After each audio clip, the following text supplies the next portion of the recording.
Dialysis patient அவங்களுக்கான அற்புதமான ஒரு தகவல் தான் இப்ப நான் பேச போறேன். சிறுநீரக செயலிழப்பு கிட்னி ஃபெயிலியர் பேஷண்ட் எங்க சித்த மருத்துவத்துல சிறப்பான சிகிச்சையில் இருக்கு அப்படின்னு சொல்லிட்டு தேடிட்டு இருக்கீங்களா? எல்லா இடத்துலயுமே சித்த மருத்துவர்கள், பாரம்பரிய வைத்தியர்கள் இதுக்கான சிறப்பான சிகிச்சை செஞ்சுட்டு இருக்காங்க. நீங்க கண்டிப்பா அந்த இடத்துல போயிட்டு உங்களுக்கான பிரச்சனைகளை சொல்லி அந்த சிறுநீரக செயலிழப்புக்கு, அதாவது கிட்னி ஃபெயிலியருக்கு சிறப்பான சிகிச்சைகள் எடுத்துக்கோங்க. ஒருவேளை எங்க கிட்ட கேட்கிற நிறைய பேஷண்ட் என்ன ஒரு கேள்வினா, ஐயா டயாலிசிஸ்ல இருந்து நாங்க வெளியே வர முடியாது, டயாலிசிஸ் பண்ணிக்கிறோம், வாரத்துக்கு 2 முறை பண்றோம், இல்ல வாரத்துக்கு ஒரு சில 3 முறை கூட பண்றாங்க, வாரத்துக்கு 2 முறை பண்றவங்க இருக்காங்க, இதனால டயாலிசிஸ் ரிவர்ஸ் பண்ண முடியுமான்னு கேக்குறாங்க. இதுக்கான EGFR ரிப்போர்ட் பிஃபோர் ஆஃப்டரோட அந்த கிரியேட்டின் டெஸ்டோட நம்ம நிறைய டெஸ்டிமோனி வீடியோ போட்டுருக்கோம், அதையும் பாருங்க. இன்னைக்கு நான் என்ன ஒரு தகவல் சொல்ல போறேன்னா, வாரத்துக்கு 2 முறை டயாலிசிஸ் பண்ண ஒரு பேஷண்ட் நம்ம இடத்துல வந்தாங்க. அவங்களுக்கு படிச்ச பட்டதாரி மருத்துவர்கள் சிறப்பான சிகிச்சைகள் சித்த மருத்துவர்கள் கொடுத்தாங்க. டயாலிசிஸ் கம்பல்சரி தேவை. டயாலிசிஸ் பண்ணிட்டு அவங்க கொடுக்கிற மருந்து மாத்திரைகளை எடுத்துட்டு அதோட சேர்த்து நீங்க சித்த மருத்துவத்துல இந்த சித்த வைத்தியத்துல அற்புதமான இயற்கை வைத்திய முறையை எடுத்துக்கிட்டு அதோட வாழ்வியல் முறை, உணவியல் முறை மாத்திட்டு வந்தீங்கன்னா கண்டிப்பாவே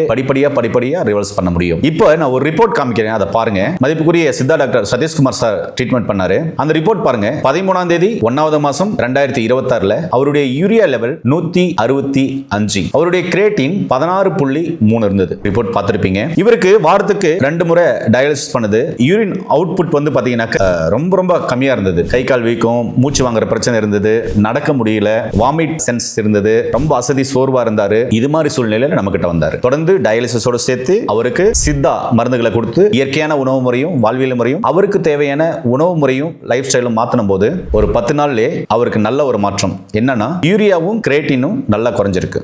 அந்த ரிப்போர்ட்டை பாருங்க. 23ஆம் தேதி 1வது மாசம் 2026 அவருடைய யூரியா லெவல் 96, அவருடைய கிரியேட்டின் லெவல் 6.9. ரிப்போர்ட்டை பார்த்திருப்பீங்க. நண்பர்களே, இது மூலமா நான் என்ன சொல்ல வரேன் அப்படின்னு சொன்னா, சித்த மருத்துவத்துல 4448 வியாதிக்கும் சிறப்பான சிகிச்சை இருக்குன்னு தான் சொல்ல வரேன்.